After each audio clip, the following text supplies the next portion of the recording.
Sarah had been struggling to find stable work for months.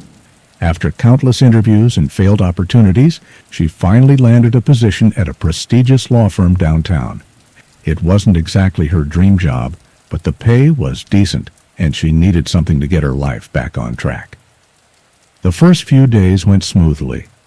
The office was a modern high-rise with glass windows that offered a stunning view of the city.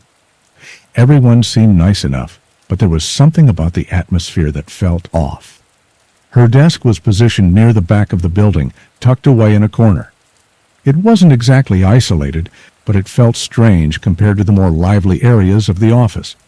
There was always an unsettling quiet around her, and she noticed that the employees rarely interacted with one another, especially in her section.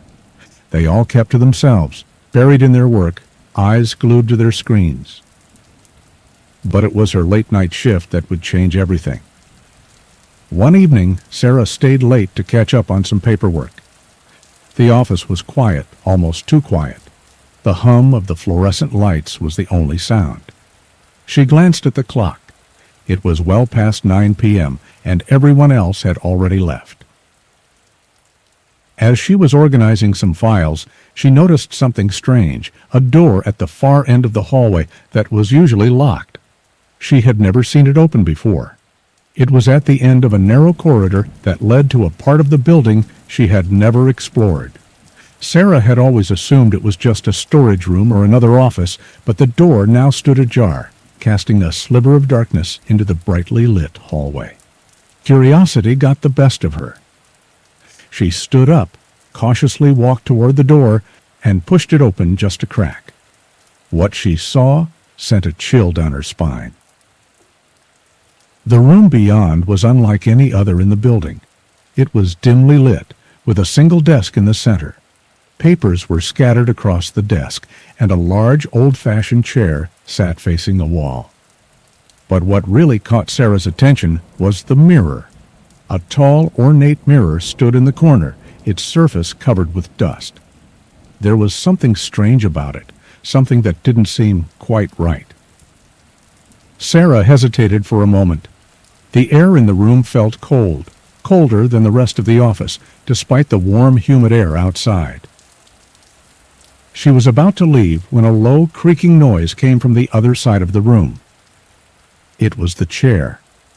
Slowly the chair turned, as though someone had just sat in it, but no one was there. Her breath caught in her throat. She stared at the empty chair, heart racing.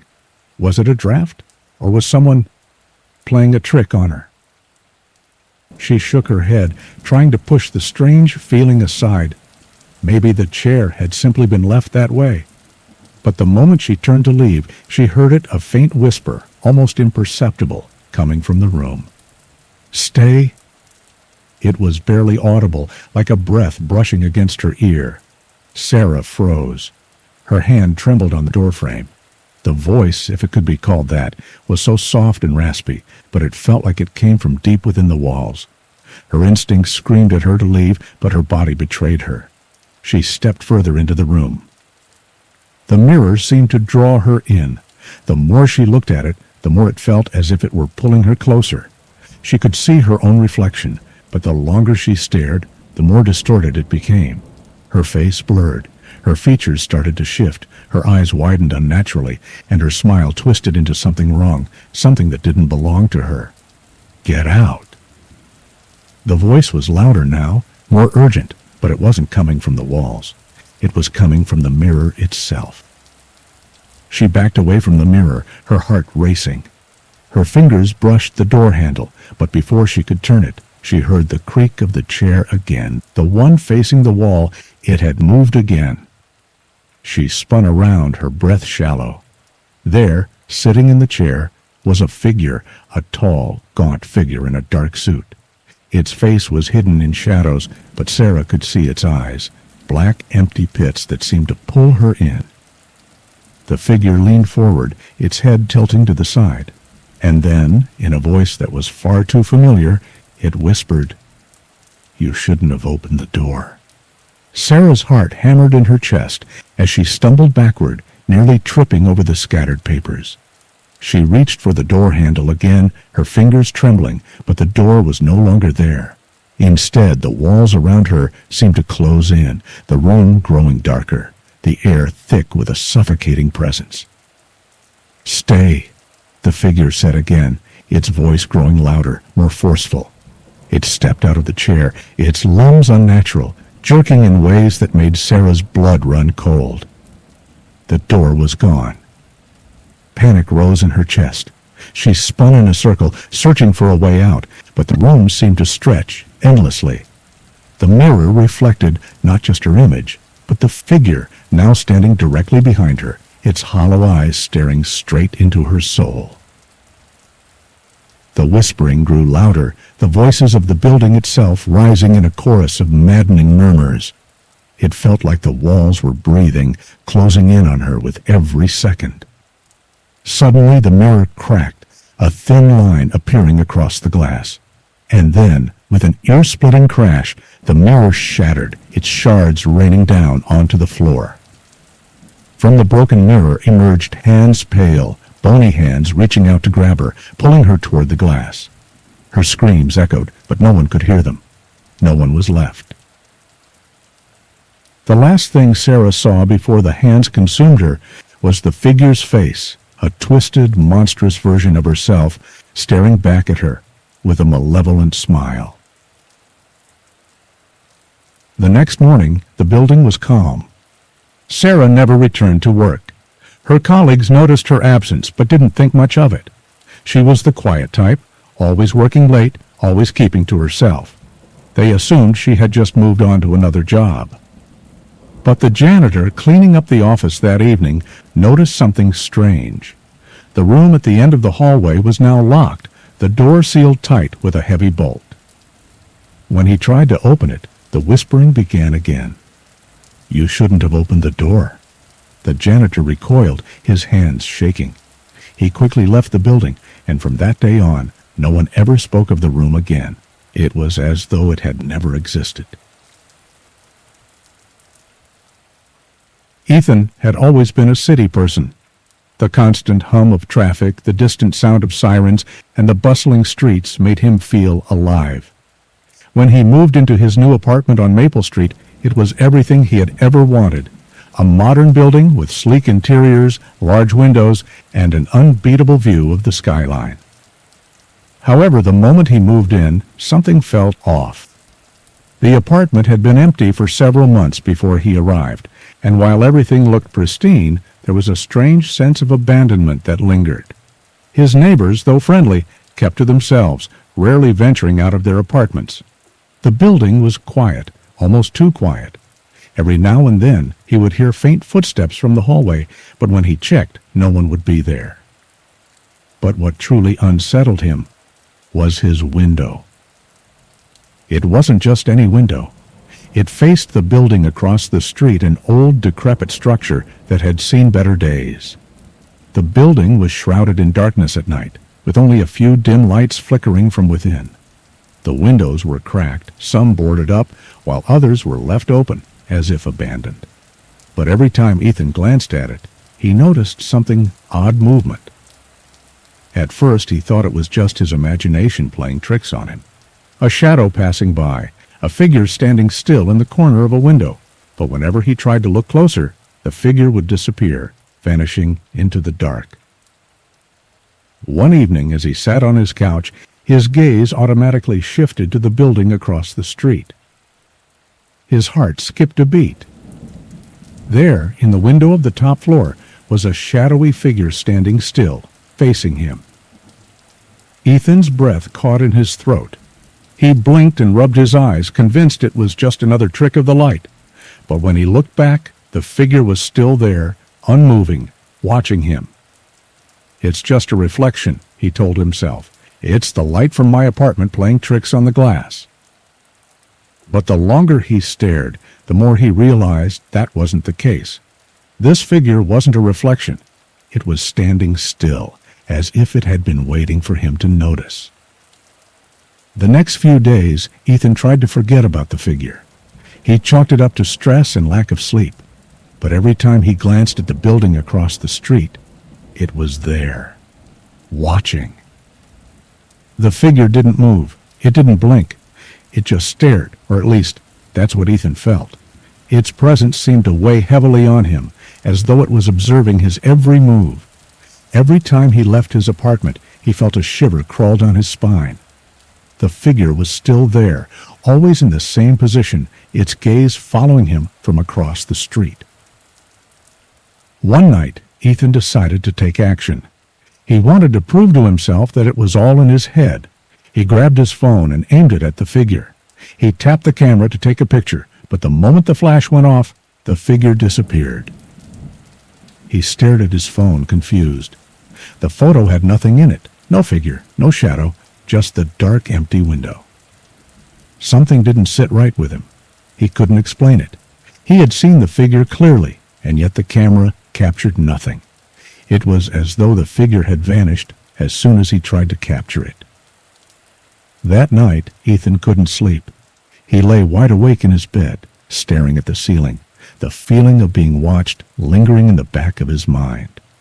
Every creak of the floorboards, every whisper of wind outside seemed amplified in the silence of the apartment. Suddenly, his phone buzzed, breaking the silence. It was a text from an unknown number.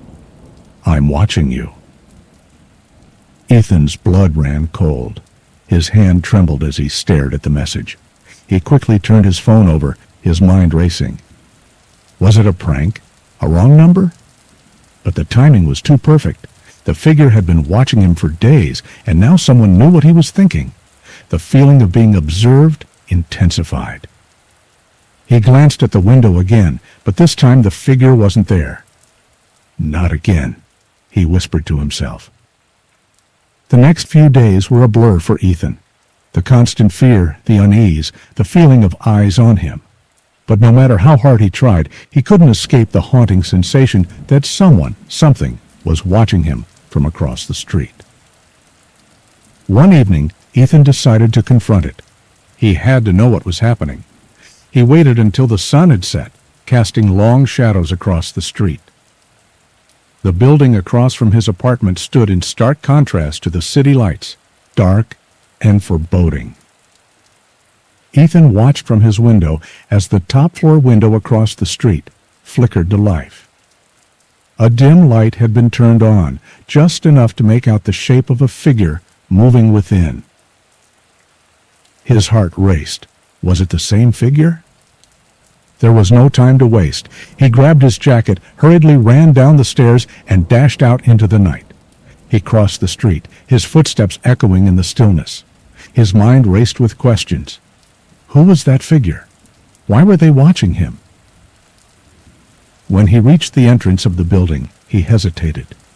The building seemed empty, its dark windows staring back at him like hollow eyes. He pushed the door open, the hinges creaking in protest. The hallway smelled musty, the air thick with the scent of mildew.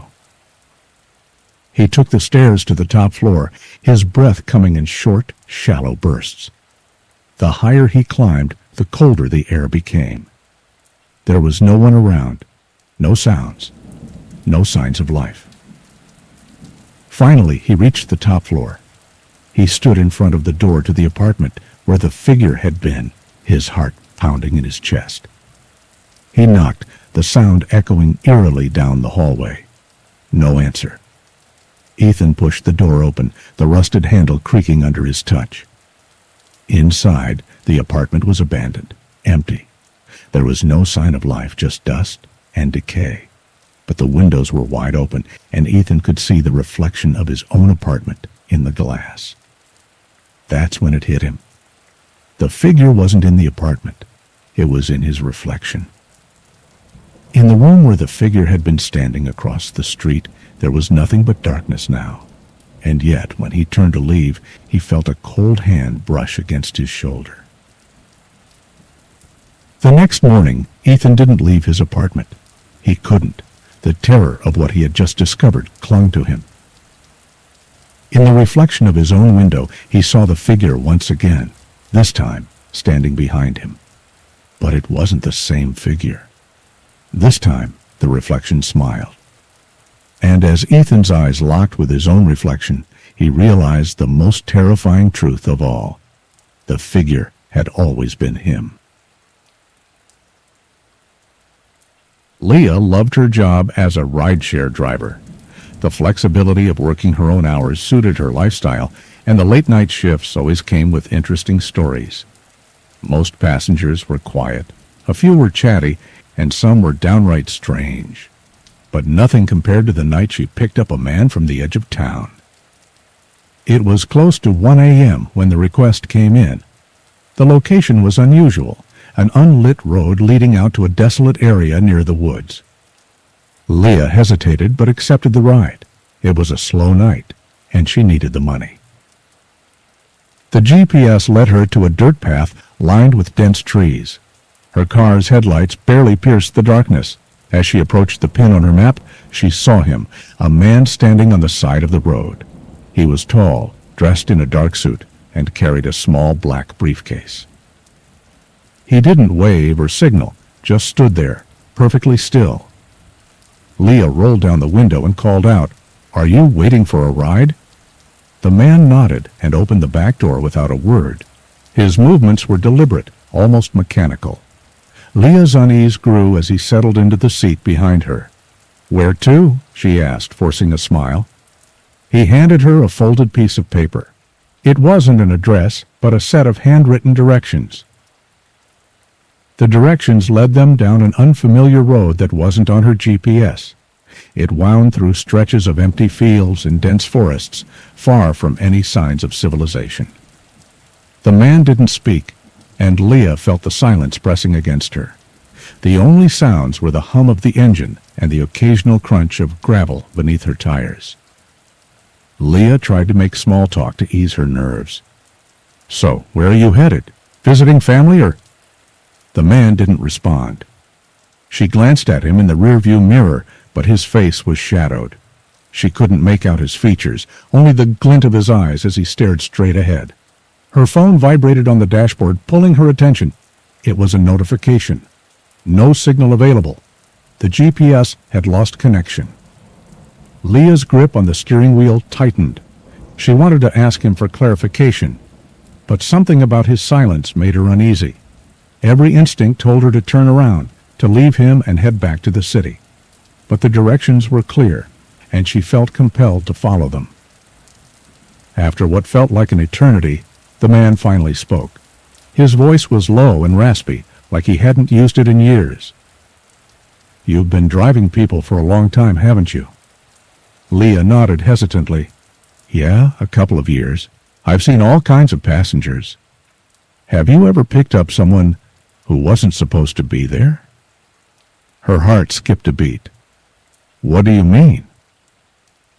The man didn't answer immediately. He leaned forward slightly, and Leah felt the weight of his stare through the mirror. Sometimes people get into your car who shouldn't, people who aren't alive. Leah forced a nervous laugh, trying to mask her growing fear.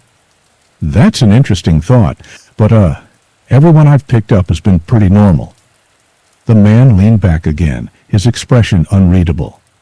"Not everyone shows themselves for who they really are." Leah's skin prickled.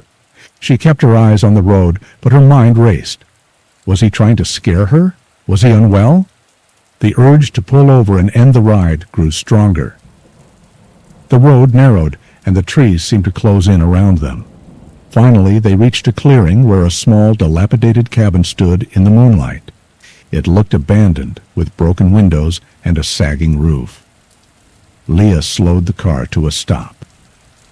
"Here we are," she said, her voice shaking slightly. "This is your stop, right?" The man didn't move. Instead, he pointed toward the cabin. "Go inside." Leah's stomach dropped. "Excuse me? I'm just the driver, and I don't—" "Go inside," he repeated, his tone sharper now.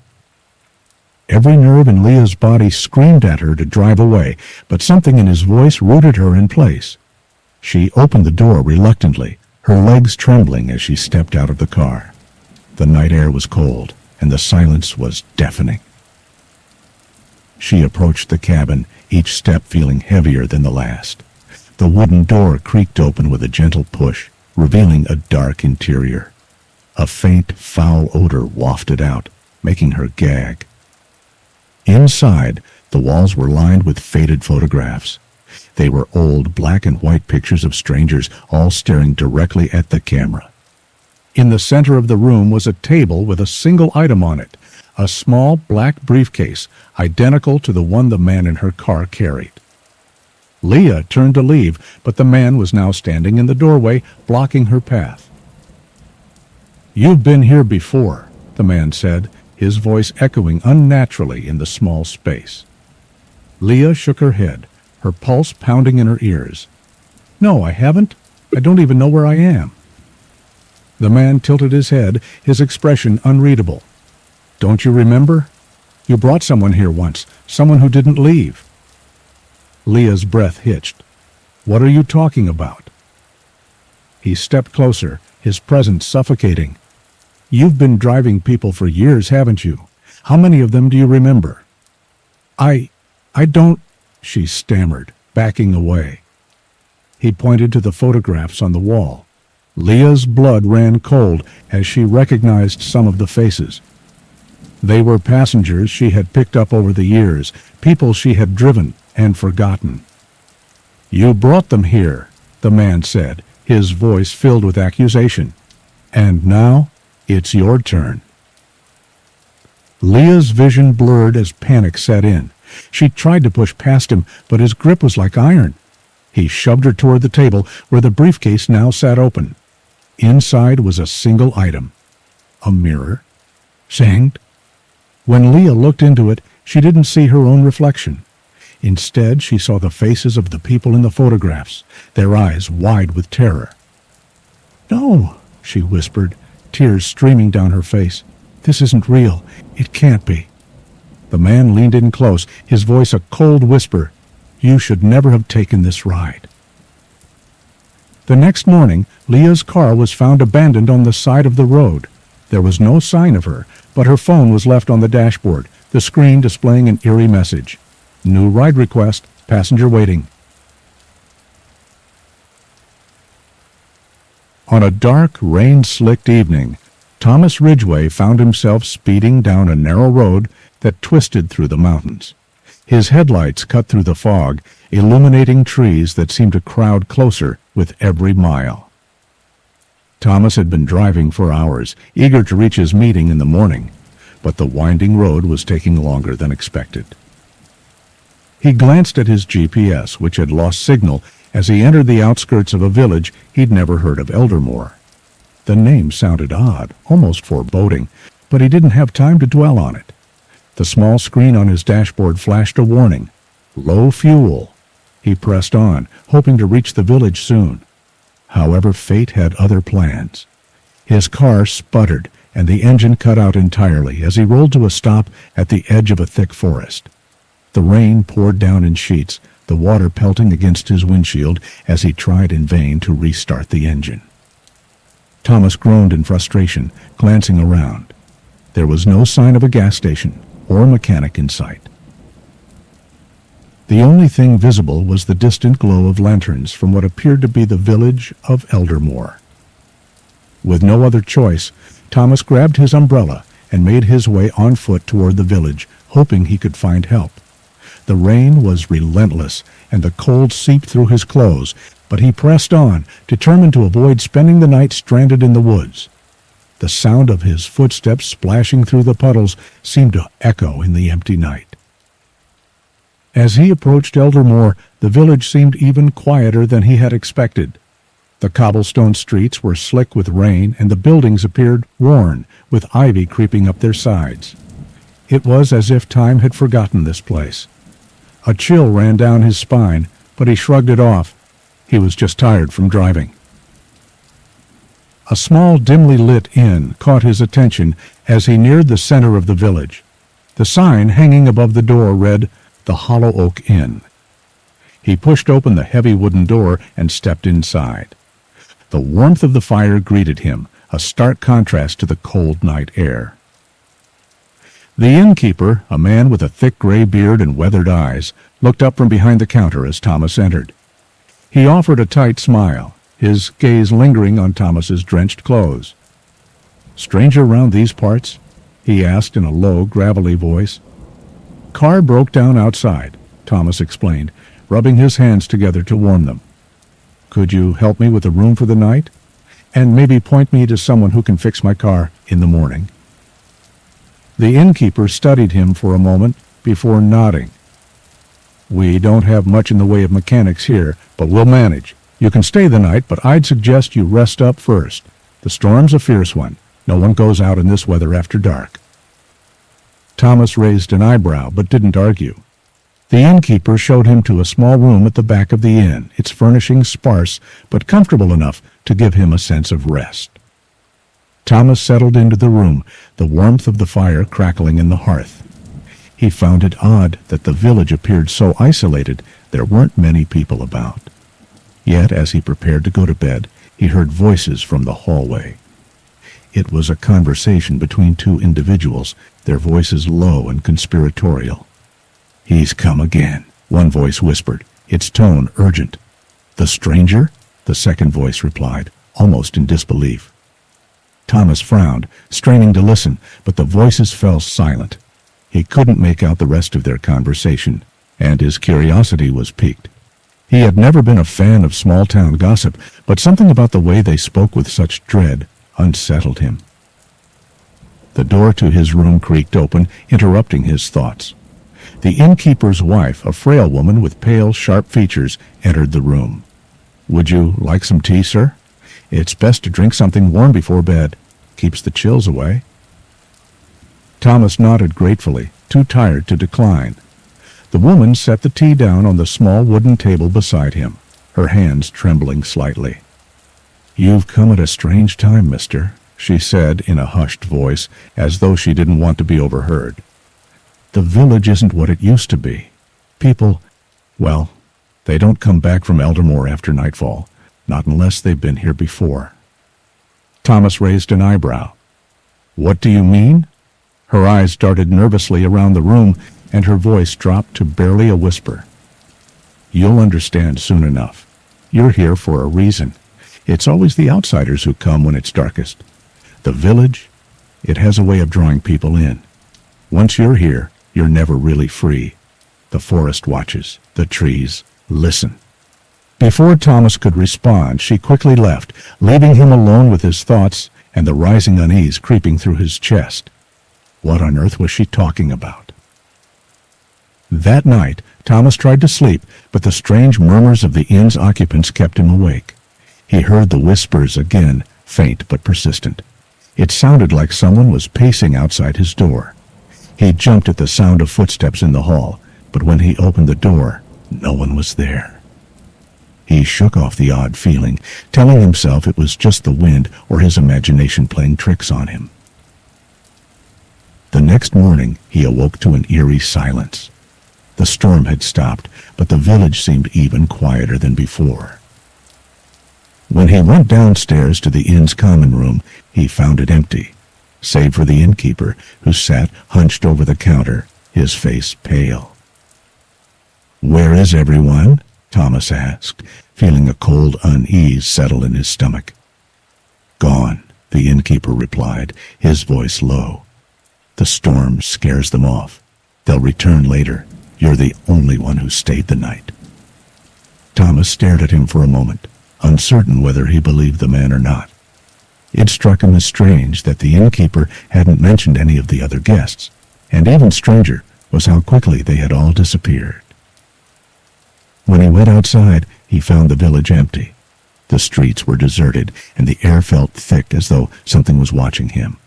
The only thing that remained was a sense of being followed, an unsettling presence that lingered just out of sight. Desperate for answers, Thomas decided to walk toward the outskirts of Eldermore. But as he passed through the narrow alleys and winding streets, he saw something that made his heart stop, a shadow darting across the street just ahead of him. "Who's there?" Thomas called out, his voice hoarse with fear. There was no answer. He hurried forward, trying to catch up to the figure, but as he rounded the corner, it vanished. Thomas's heart raced as he continued searching for a way out, his eyes scanning every corner for the figure that had disappeared into the shadows. It wasn't until he reached the edge of the village that he realized something was terribly wrong. The road he had come in on the one he had used to enter Eldermore was gone. The trees seemed to close in, blocking his path. He turned back toward the village, but it was no longer there. Where the streets had been was now nothing but dense forest, an uninviting labyrinth of dark trees. Panic rose in Thomas's chest as he realized the truth. Eldermore wasn't a normal village. It was a place that trapped those who wandered into it, keeping them there forever. The figure he had seen was no ordinary person. It was a part of the curse that kept the village alive. As Thomas turned to run back into the village, he felt the air grow colder, and then the whispers returned. They were no longer distant, but right behind him, breathing down his neck. "You saw us. Now you'll never leave." His scream was swallowed by the forest as he was pulled into the shadows, his body vanishing without a trace. The village of Eldermore, with its cursed streets and silent forest, had claimed another soul. Weeks later, when the villagers of Eldermore returned, they found Thomas's belongings scattered along the road, his shoes, his jacket, but no sign of the man himself. His car remained in the same spot where it had broken down, abandoned, but the villagers said nothing of it.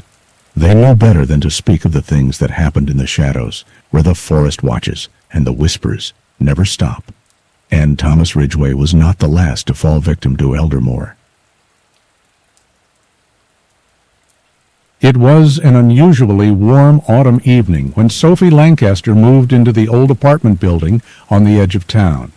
The kind of building that appeared charming from a distance, but up close revealed cracks in the brick, rusted pipes, and peeling paint. Sophie had been looking for a new place after her breakup, and the apartment was cheap, tucked away in a quiet, unassuming part of the city. Perfect for starting over. The building, known as Ashcroft Manor, had a peculiar reputation. People spoke of strange happening sounds in the night, whispers through the walls, and a general air of unease that seemed to permeate the place. Sophie had heard the rumors, but she dismissed them as nothing more than gossip. She wasn't afraid of old buildings. And besides, the price was right. Her first night in the apartment was peaceful enough. She unpacked a few boxes, arranged the furniture, and tried to settle in. The apartment was small, but it had a cozy feel to it, with large windows that let in the fading sunlight. The air was thick with dust, but she didn't mind. She opened the windows wide to let the cool breeze flow through. As the night drew in, Sophie found herself sitting on the couch, staring at the flickering TV. She had just finished a long day of work and was eager to relax. The apartment, however, seemed strangely silent. It was the kind of silence that pressed in on you, filling the empty spaces and amplifying the smallest sounds. A creak here, a sigh there. It felt like the walls themselves were alive. Just as Sophie was about to drift off to sleep, she heard something. A soft tapping. It came from the wall next to her bed. Tap, tap, tap. She froze, her heart racing in her chest. The tapping was faint, almost rhythmic, as if someone was trying to get her attention. Sophie strained to listen, but the sound stopped as suddenly as it had started. Her first instinct was to dismiss it. Old houses made strange noises, especially at night. But then it came again, louder this time. Tap, tap, tap. Sophie got up and approached the wall, her hand hesitating just above the surface. Her breath caught in her throat as she realized that the wall seemed to hum with an energy of its own, as though it was vibrating slightly. The tapping grew more insistent, faster and louder. She took a step back, her pulse quickening. The air felt thick again, as if the room itself was holding its breath. Sophie swallowed hard, then turned on her heel and walked to the kitchen. The tapping stopped. The following days were uneventful, though Sophie couldn't shake the feeling that something was off about Ashcroft Manor. Every now and then, She would hear strange noises, a door creaking open in the middle of the night, footsteps on the stairs when she knew no one else was there. But it wasn't until the second week of her stay that things truly began to unravel. One evening, while cleaning the bathroom, Sophie noticed something odd about the mirror. It was an old antique piece that had been left behind by the previous tenant. At first, she didn't think much of it, but as she wiped away the condensation from her face, she noticed a faint figure in the reflection. A pale, gaunt woman with hollow eyes staring back at her. Sophie's heart skipped a beat as she turned around, expecting to find someone standing in the doorway. But the room was empty. There was no one there. Her gaze darted back to the mirror. The figure was still there, only now it was closer. She could see the woman's thin lips twisted into a faint, ghostly smile. Sophie's breath caught in her throat. The reflection seemed to shimmer, flicker like a broken television screen. But the woman remained. Terrified, Sophie stumbled back, knocking over a bottle of shampoo in the process. The noise broke her trance, and when she looked back at the mirror, the woman was gone. But the fear lingered. That night, Sophie couldn't sleep. She tossed and turned, the image of the woman in the mirror haunting her thoughts. Every little sound in the apartment seemed amplified in the silence of the night, a drip from the faucet, the hum of the refrigerator, the flutter of a bird outside. But the tapping from the wall returned. Ooh, tap, tap, tap. This time, Sophie didn't ignore it. She stood, heart pounding, and walked toward the wall. The tapping stopped abruptly when she reached it, but something was different this time. The wall was cold to the touch, much colder than it had been before. She pressed her ear against it, listening intently. Behind the wall, there was the faint sound of something scratching. Her mind raced. What could it be? Rats? Some sort of animal trapped inside the wall? But then the scratching stopped, replaced by a faint, low murmur, a voice. She couldn't make out the words, but it was unmistakable. It was someone speaking, or rather whispering, just on the other side of the wall. Sophie recoiled, her heart thudding in her chest. She knew she had to leave the apartment, get out before whatever was behind the wall reached out to her. But just as she turned toward the door, the whispering grew louder, more urgent. "Let me out." Sophie's blood ran cold. The voice sounded like it was coming from inside her own head, the words echoing in the corners of her mind. She slammed the door behind her and ran into the hallway. Over the next few days, Sophie tried to ignore the strange events happening in the apartment. She threw herself into work, keeping busy in an attempt to distract herself from the things she couldn't explain. But the atmosphere in the building seemed to grow heavier with each passing day. One afternoon, she met her neighbor, Mr. Hall, a reclusive man who lived in the apartment next door. He was older than Sophie, perhaps in his late 50s, with thinning hair and a perpetual frown. He was always polite, but there was something unsettling about the way he looked at her, as if he knew more about the building than he was willing to admit. After some small talk, Sophie gathered the courage to ask about the strange noises in the apartment. Mr. Hall's face darkened, and he hesitated before speaking. "You should leave," he said, his voice barely a whisper. "There are things in this building, things you can't understand. The walls, they're listening. They always have been." Sophie's heart raced. She had heard the rumors, but to hear someone confirm them made the hairs on the back of her neck stand up.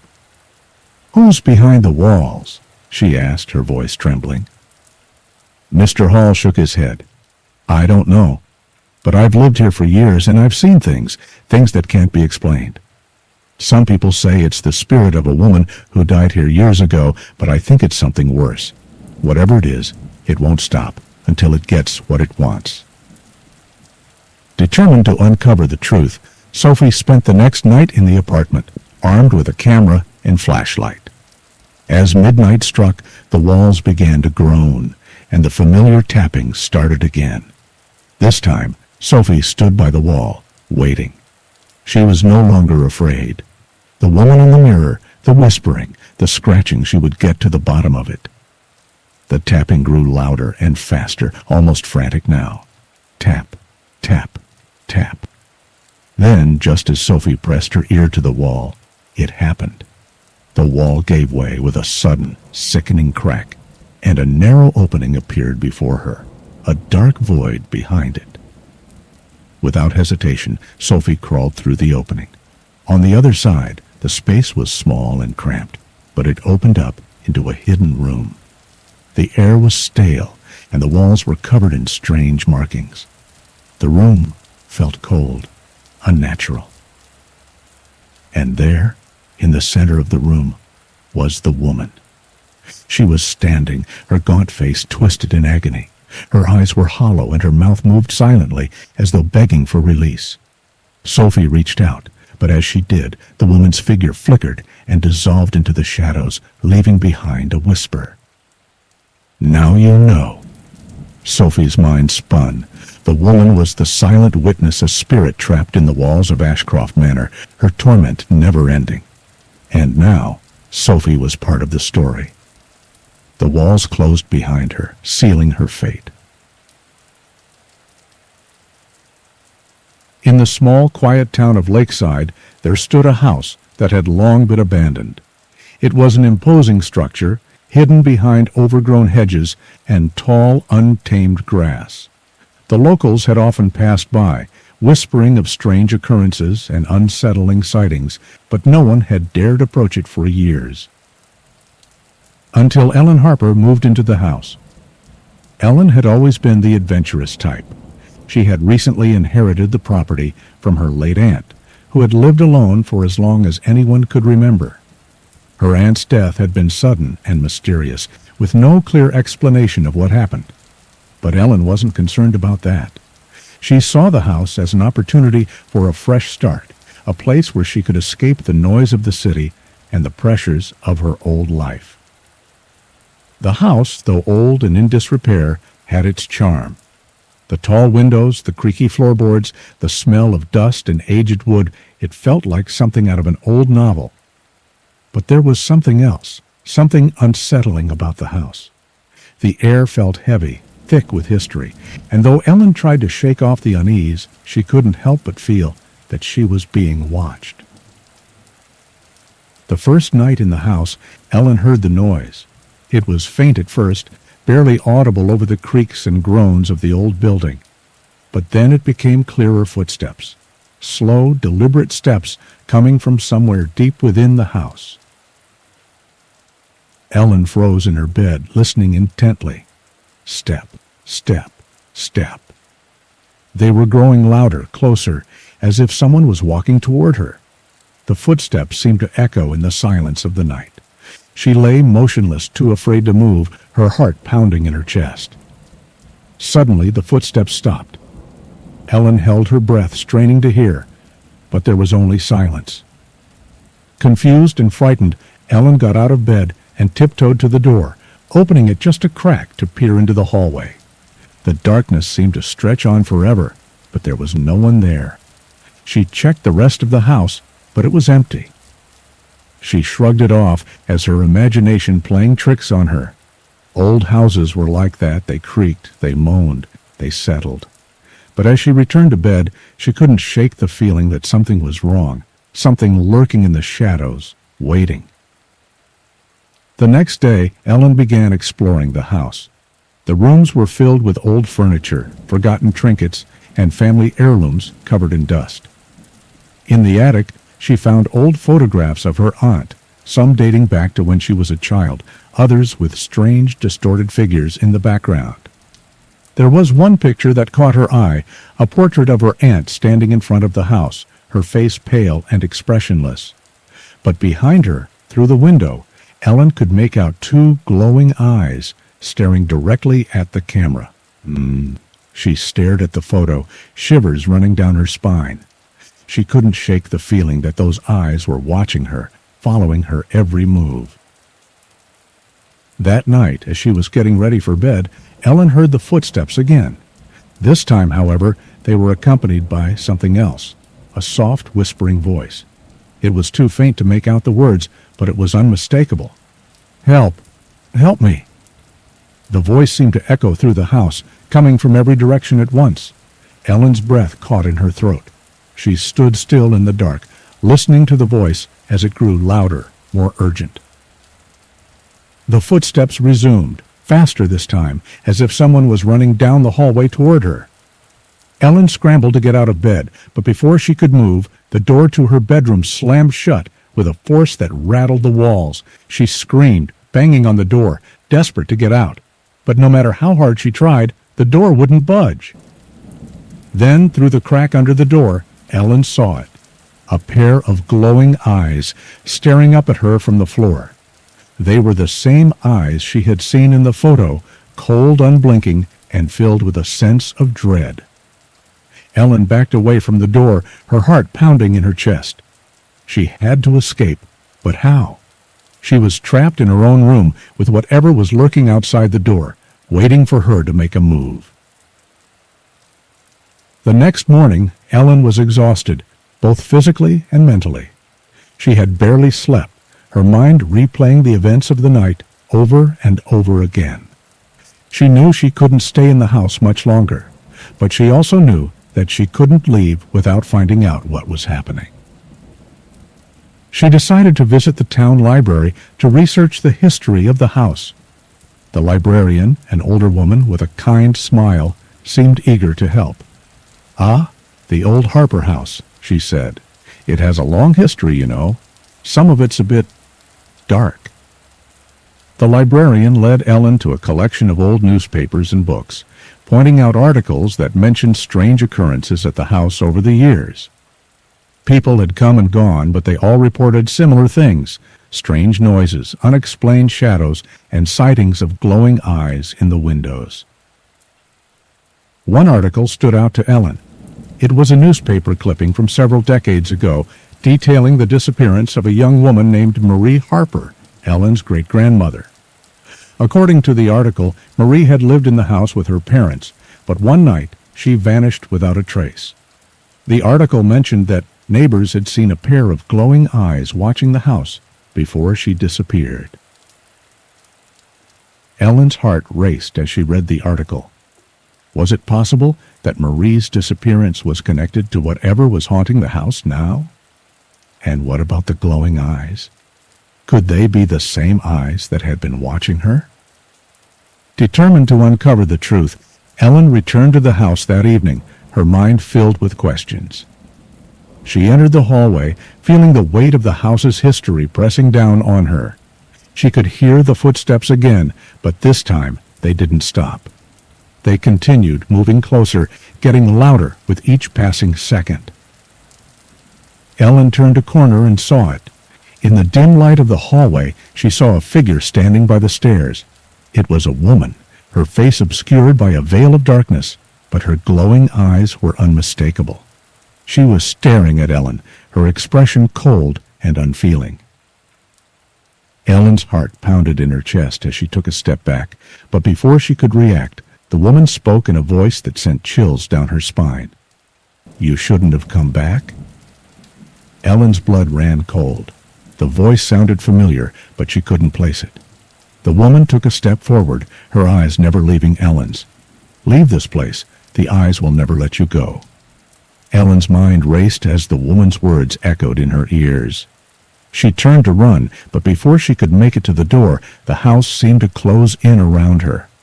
The walls grew tighter, the shadows deeper, and the glowing eyes appeared everywhere, in the windows, in the mirrors, in the corners of the room. Ellen screamed, but her voice was drowned out by the laughter of the woman and the sound of footsteps chasing her down the hallway. The house had claimed her, just as it had claimed so many others before. The following day, the town's residents discovered that Ellen had vanished. No one could explain where she had gone or what had happened to her, but they all knew the truth.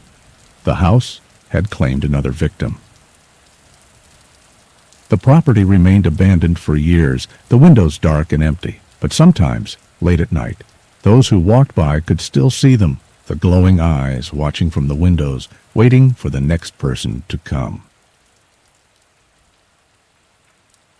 Amelia Clark had always been fascinated by antiques. As a young girl, she would wander through flea markets, yard sales, and old thrift stores, searching for hidden treasures from bygone eras. So, when she inherited a large, ornate mirror from her grandmother, she was thrilled. It was a beautiful piece, a gilded frame with intricate carvings of roses and vines, its surface polished to perfection. Her grandmother had always kept it in the hallway of her old home, a place of prominence. Amelia remembered admiring it when she was a child, always drawn to its reflection, which seemed to shimmer a little too brightly. The mirror was passed down to Amelia with the explanation that it had been in the family for generations. It was said to have belonged to her great-great-grandmother, who had been a renowned portrait artist. According to family lore, the mirror had always been an important part of the house, and even though some members of the family had reported strange occurrences, no one ever thought to get rid of it. It was a family heirloom, after all. Amelia, excited to have it for her own home, placed it in her apartment's entryway, the focal point of the room. The first few days with the mirror were uneventful, but then, as she passed by it one evening, she noticed something strange. It wasn't a reflection of her. At first she thought it was just the lighting, the way the shadows danced on the glass. But as she took a closer look, she saw that the reflection was not hers. It was a dark, vague figure, a woman, or perhaps a silhouette of a man. The shape was shadowy, and though it didn't appear fully formed, it was unmistakably human. Amelia blinked, but when she looked again, the figure was gone, replaced by her own reflection. She dismissed it, attributing it to the late-night fatigue and the trick of the light. But as the days went by, the feeling of unease only grew. Every time she walked past the mirror, she couldn't shake the feeling that something was wrong. Sometimes she thought she saw the figure again, lurking just at the edges of her vision. And once she swore she saw a hand pressed up against the glass, cold and pale with long, thin fingers. One evening, after a particularly long day, Amelia decided to take a hot bath and try to relax. She closed the door to her bathroom, turned on the water, and sank into the tub, closing her eyes. The steam filled the room, and for a few moments she forgot about the growing discomfort she felt in the apartment. But just as she was about to drift off, she heard a soft sound, a whisper. "Amelia!" She sat up, her heart racing. The whisper was so faint, so soft, that she wasn't sure if she had imagined it. She listened intently, but there was nothing more. Shaking her head, she tried to brush it off. It was probably just the pipes. Old buildings always had strange noises. But when she left the bathroom, she saw something she couldn't explain. The hallway light was flickering, and there, in the reflection of the mirror, she saw the figure again. This time it was clearer, standing in the corner of the glass. The reflection was of a woman, dressed in an old-fashioned gown, her face obscured by long, dark hair. Her eyes glowed faintly in the dim light. Amelia froze. The woman's lips moved, but Amelia couldn't hear what she was saying. The whisper from earlier was now louder, a voice rising from deep within the mirror. "Let me out." Amelia gasped, taking a step back. She could feel her heartbeat pounding in her chest, and for the first time since she had moved in, fear gripped her. She stumbled away from the mirror, nearly tripping over her own feet. But the whisper didn't stop. "Let me out, or I'll take you." The voice was cold, filled with malice, and it seemed to echo in her mind. Amelia turned and ran out of the room, slamming the door behind her. She sat in her living room trying to calm herself. Her mind raced. Could it be some kind of prank, or was the mirror truly haunted? She decided to call her friend Sarah, who had always been fascinated by the paranormal. Sarah had an interest in supernatural investigations, and Amelia hoped she could provide some insight into what was happening. When Sarah arrived, she immediately noticed the strange atmosphere in the apartment. The air felt heavy, charged with an unsettling energy, and Sarah's gaze kept drifting toward the mirror. She didn't say anything at first, but Amelia could see that Sarah was already taking mental notes. After hearing Amelia's story, Sarah offered to perform a small investigation. She suggested that they sit in front of the mirror and try to make contact with whatever entity might be residing within. Amelia was hesitant but agreed, desperate for an explanation. They sat in the dimly lit entryway, facing the mirror. Sarah spoke first, her voice calm and steady. "Is anyone here with us? We come in peace. If you wish to communicate, show yourself." For a long moment there was silence. Amelia could feel her heart thudding in her chest. The reflection in the mirror remained still. Nothing seemed to change. But then the temperature in the room dropped. Amelia's breath came out in visible puffs, and the hairs on the back of her neck stood on end. Then, slowly, the figure appeared again. This time it was clearer than ever. The woman in the mirror was no longer just a shadow. She had a face twisted and pale, her eyes dark and hollow. Her lips parted, and she spoke, though her voice was distant and faint. "I am trapped in here. I have been waiting for someone to release me." The woman's voice was raspy, full of grief and longing. Amelia recoiled, her pulse quickening. She felt as though the woman's gaze was boring into her very soul. Sarah remained calm, though she too was visibly disturbed. "Who are you?" Sarah asked, her voice steady. The woman in the mirror smiled, but it was a twisted, unnatural grin. "I was once like you. I lived here, in this very house. I was trapped by a curse, and now I wait for someone to set me free. But be warned, if you try to help, it will cost you." Before Sarah could respond, the reflection of the woman reached out, her hand pressing against the glass. The air grew colder still, and the mirror began to pulse, as if something was pushing from the other side. Amelia jumped to her feet, backing away from the mirror. She could feel an invisible force pressing against her, as though the woman in the reflection was trying to reach through the glass and grab her. The temperature in the room dropped to an unbearable level, and Amelia felt an overwhelming sense of dread. "What do you want?" Sarah asked, her voice filled with tension. The woman's voice echoed again, this time more insistent. "I want to be free, but you cannot release me. No one can." Amelia and Sarah spent the rest of the evening trying to make sense of what they had encountered. But the more they spoke of it, the more the sense of unease grew. The mirror was not just a window into another world. It was a prison, and the woman trapped within it was desperate. That night, as Amelia lay in bed, she heard the whisper again, louder than before. "Let me out, you promised." The voice filled her mind, drowning out her thoughts. Unable to bear it any longer, Amelia rushed into the living room and faced the mirror one last time.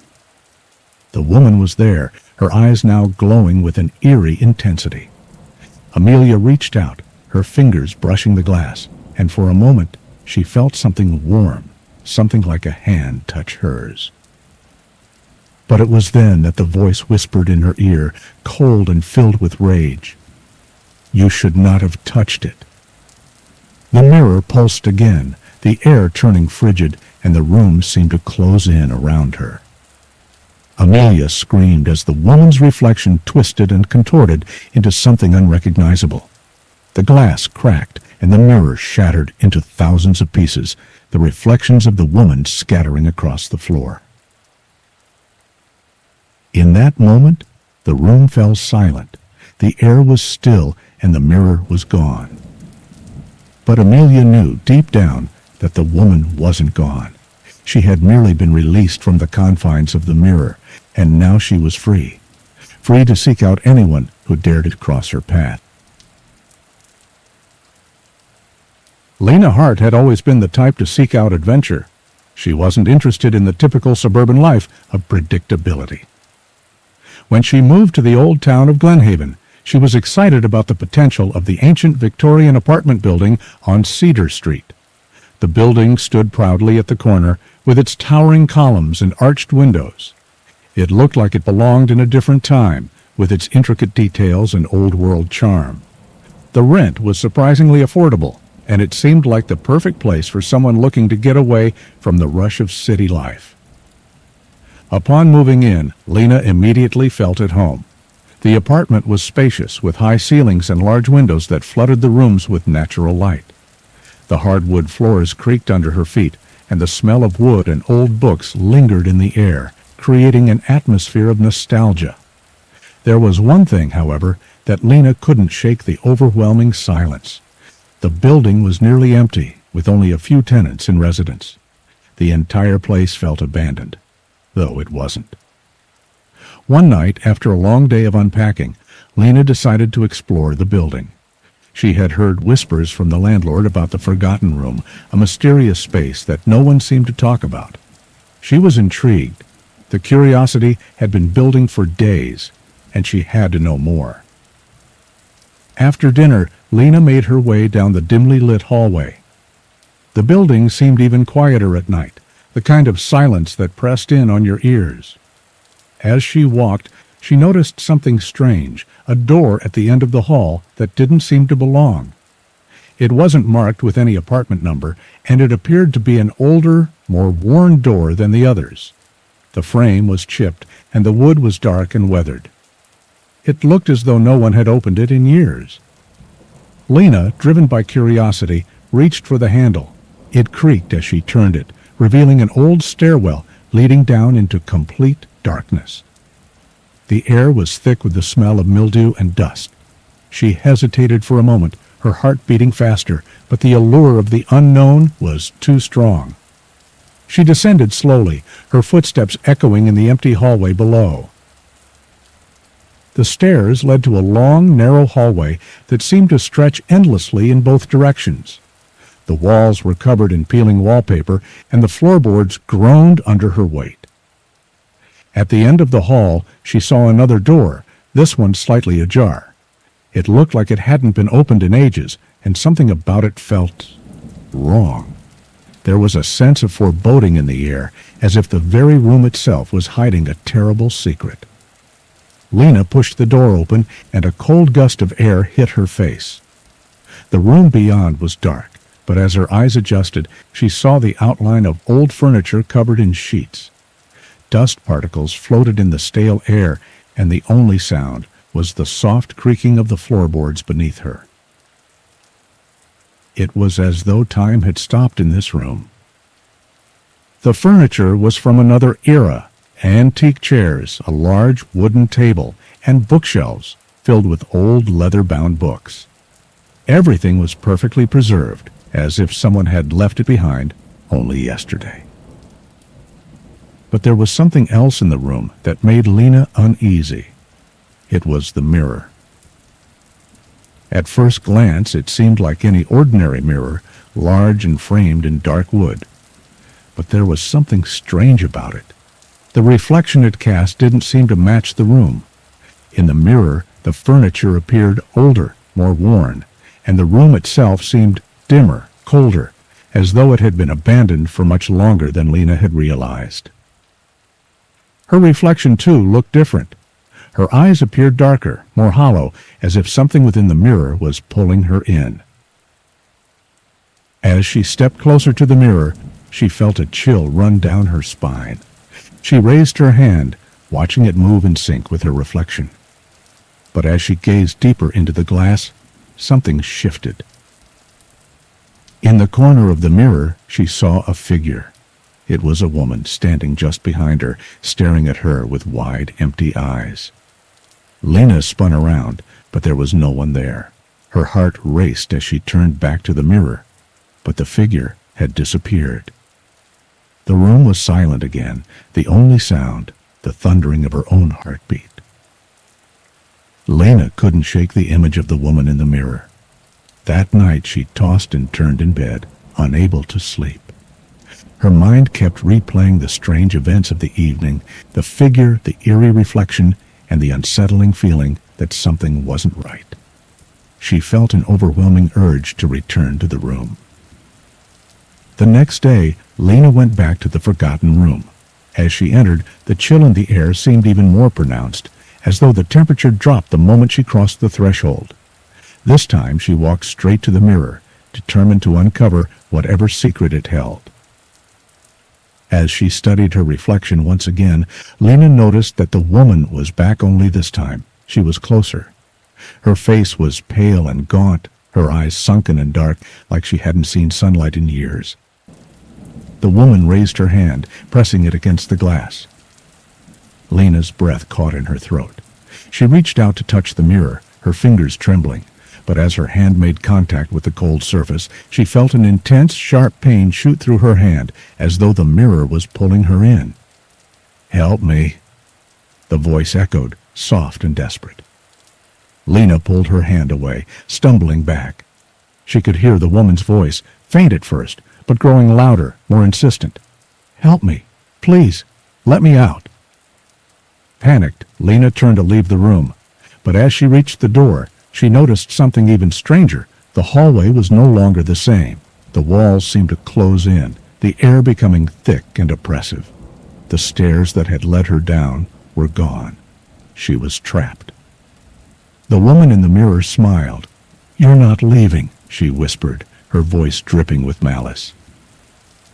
Lena backed away from the mirror, but her body felt heavy, as though something was holding her in place. She tried to scream, but her voice was silent, as if the very air had swallowed her words. Hours passed, though Lena had no way of knowing. The room seemed to stretch and shift, the walls twisting like a maze, and the air thickened with each passing second. The woman in the mirror began to laugh, a soft, maddening giggle that echoed through the room. Finally, the door creaked open.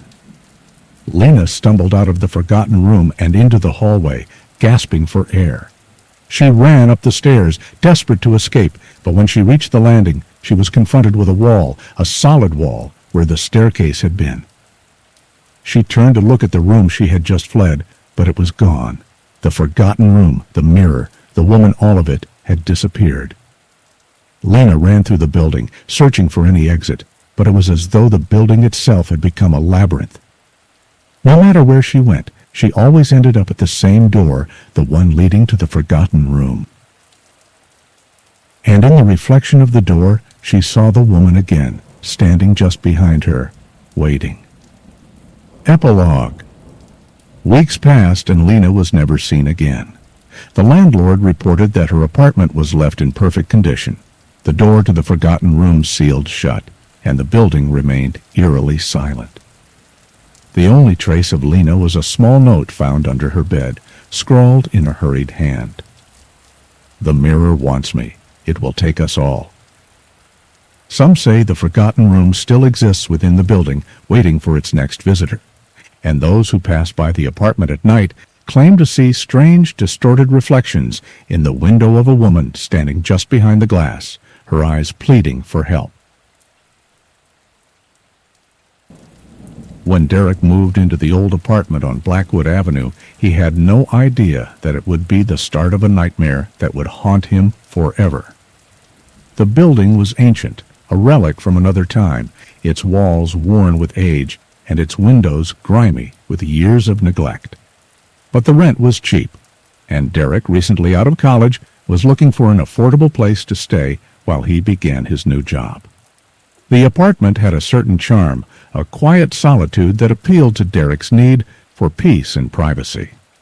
It was spacious for a one-bedroom with a large living area, a tiny kitchen, and a small bedroom. There was only one problem: the walls. At night, after the lights were out and the city was quiet, Derek would lie awake in bed, listening to the strange noises.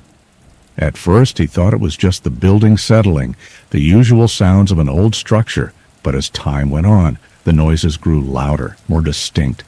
It was as if something was inside the walls, moving, scratching, whispering. Sometimes the whispers would wake him in the middle of the night. At first he tried to ignore it, telling himself it was just the wind or maybe his imagination playing tricks on him. But the sounds became more frequent, more urgent. There were times when he would sit up in bed, frozen, straining to hear what was being said. It wasn't always clear. The words were muffled, indistinct, but there was a tone of desperation in them. Help, please." It was always the same voice, a woman's voice, pleading, begging for something. Derek began to feel uneasy, a sense of dread creeping up on him whenever the sun went down. A week into his stay, Derek decided to investigate. The sounds seemed to be coming from the wall near the far corner of the bedroom, a small section of the wall that felt slightly different, colder, more hollow. One afternoon after work, Derek grabbed a flashlight and a small tool set from his closet and set to work. He poked and prodded at the wall, his fingers brushing against the peeling wallpaper. There was nothing. No signs of damage, no holes or cracks. The wall appeared completely normal, but the scratching and whispering had been coming from here. Frustrated, Derek walked away from the wall, but then he heard it again. "Help, please, help me." This time the voice was louder, clearer, as if it was just behind the wall. It was a sound that made Derek's skin crawl, and he felt an undeniable urge to rip the wall apart to uncover whatever was causing it. The rational part of his mind told him it was just the building settling or perhaps the wind, but his instincts told him otherwise. As if on impulse, Derek grabbed a hammer and started tapping on the wall. The first hit was faint, but it echoed through the apartment like a warning. He tapped again, harder this time, and a small crack appeared in the surface of the drywall.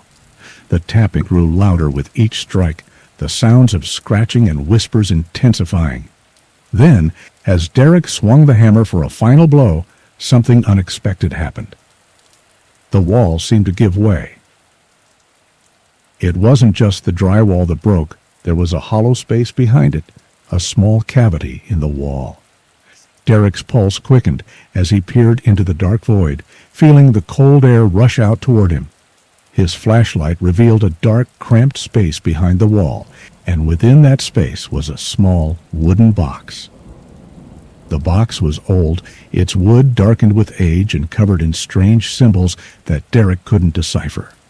But what unsettled him the most was the dried blood on the surface of the box, smeared across the edges as though someone had touched it with bloody hands. Derek reached out, his fingers trembling as he lifted the box. The whispers grew louder, their words more distinct. "No, don't open it." The voice was no longer muffled, no longer behind the wall. It was as if the voice was inside his mind, and the warning sent a chill racing through his spine. But curiosity won out over fear, and Derek pried open the box. Inside, he found an old journal, its pages yellowed with age.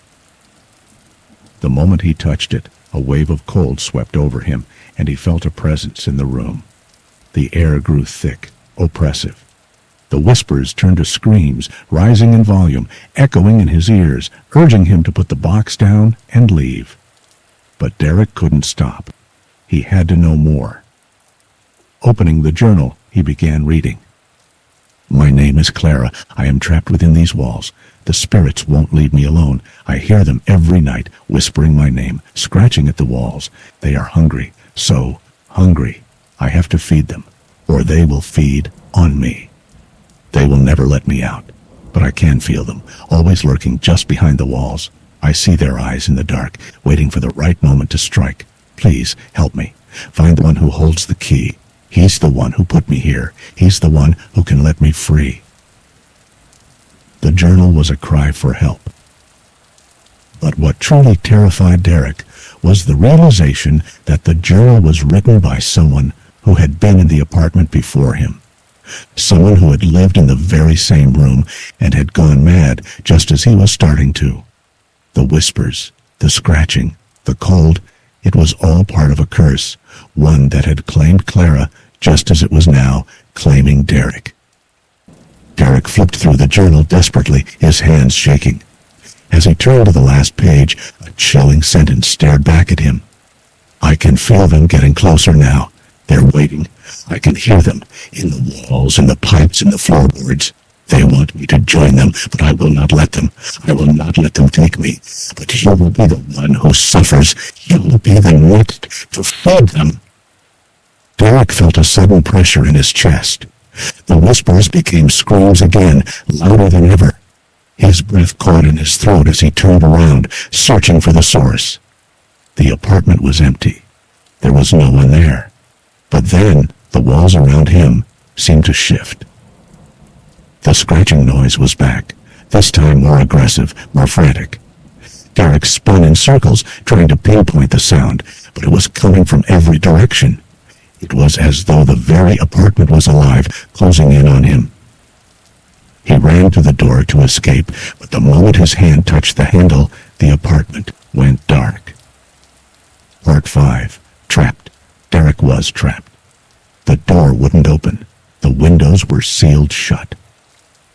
No matter how hard he tried, he couldn't escape the apartment. The whispers, the relentless scratching from the walls, the presence in the room grew stronger with each passing second. And then he saw it. From the corner of his eye, a shadow emerged from the darkness. It was a figure woman, her face pale and gaunt, her eyes hollow and empty. She was standing just beyond the walls, staring at him with an expression of pure hunger. Derek could feel her gaze on him, even though she hadn't moved. The whispers intensified, now a chorus of voices, all pleading for release, for help, for salvation. But it was too late. Epilogue. The new tenant. The next morning, the landlord arrived to check on Derek, only to find the apartment completely empty. The walls were still intact, the box and journal gone. The apartment looked as though no one had ever lived there. But on the wall, near the far corner of the bedroom, a faint scratching mark remained, as if someone had tried to claw their way out. No one ever moved into the apartment again, and it stood vacant for years.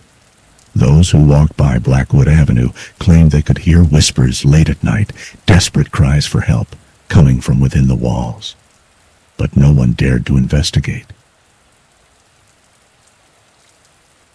Ben Lawson had always been the skeptic. He didn't believe in ghosts, curses, or any of the supernatural nonsense that seemed to captivate people's imaginations. As a journalist for a small-town newspaper, he had covered countless stories, from mundane local events to bizarre urban legends.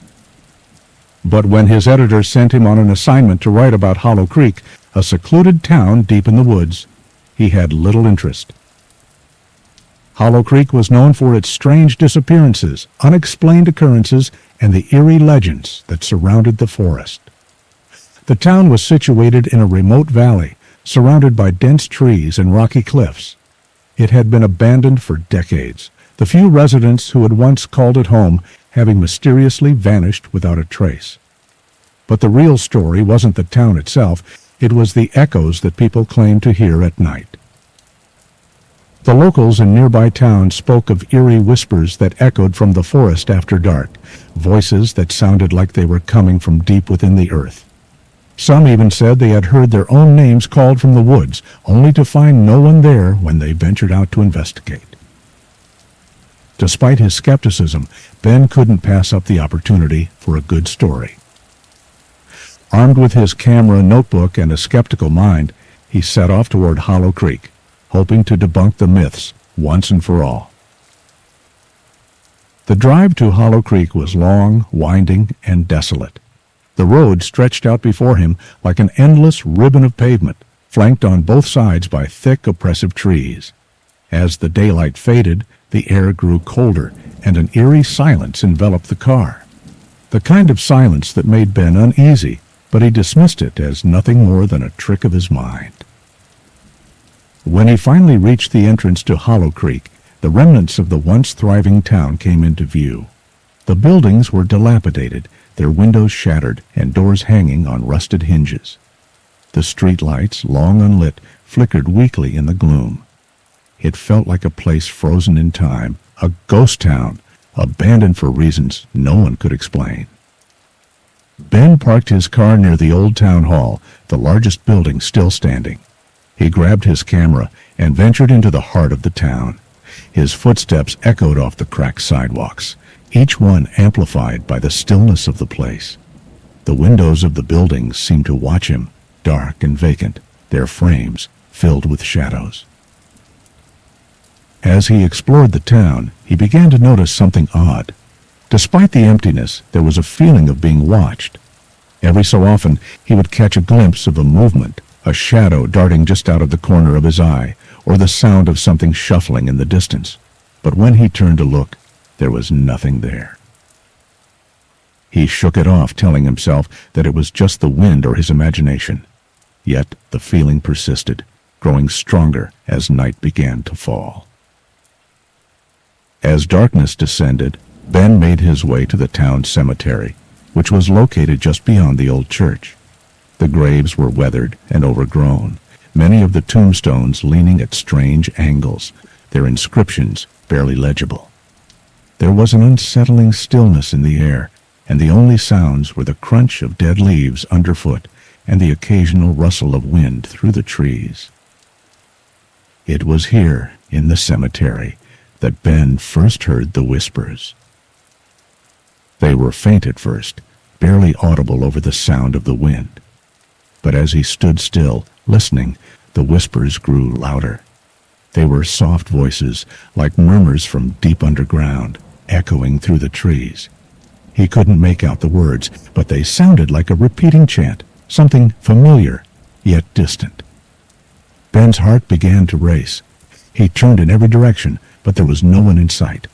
He could hear nothing but the rustling of the leaves and his own breathing. And then the whispering stopped. For a moment, there was only silence.